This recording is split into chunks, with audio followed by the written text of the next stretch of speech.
महाभारत ऐसा महाकाव्य है जिसमें कई छोटी बड़ी शिक्षाप्रद घटनाओं का जिक्र होता है। द्रौपदी चीरहरण भी महाभारत की ऐसी घटना है।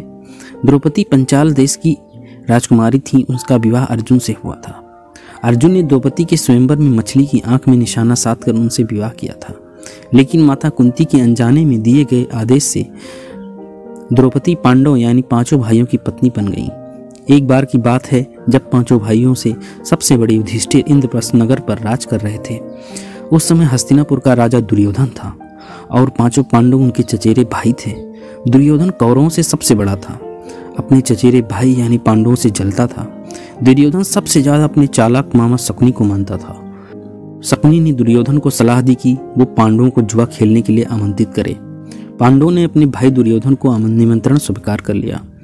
उस सभा में भरत वंश के शासक धृतराष्ट्र, भीष्म पितामह, द्रोणाचार्य, महात्मा विदुर जैसे महान लोग भी उपस्थित थे। शकुनी मामा ने छल कपट से पांडवों को हराना शुरू किया। इस खेल में पांडव अपना राज्य हार गए। धर्मराज युधिष्ठिर ने स्वयं और अपने चारों भाइयों को भी दांव पर लगा दिया और हार गए। अंत में जब दांव पर लगाने के लिए उनके पास कुछ नहीं बचा तो उन्होंने अपनी द्रौपदी को दांव पर लगा दिया।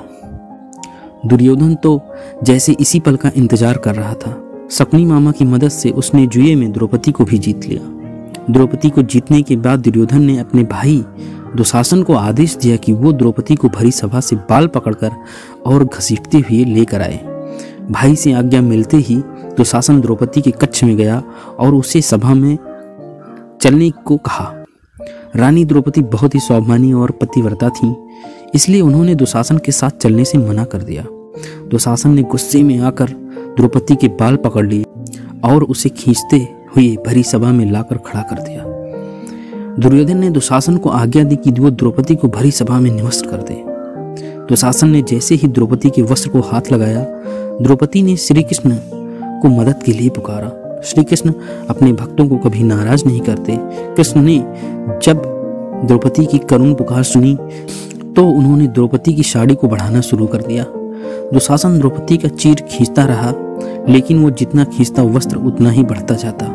अंत में दुशासन थक हार गया, किंतु द्रौपदी का वस्त्र हरण नहीं कर सका।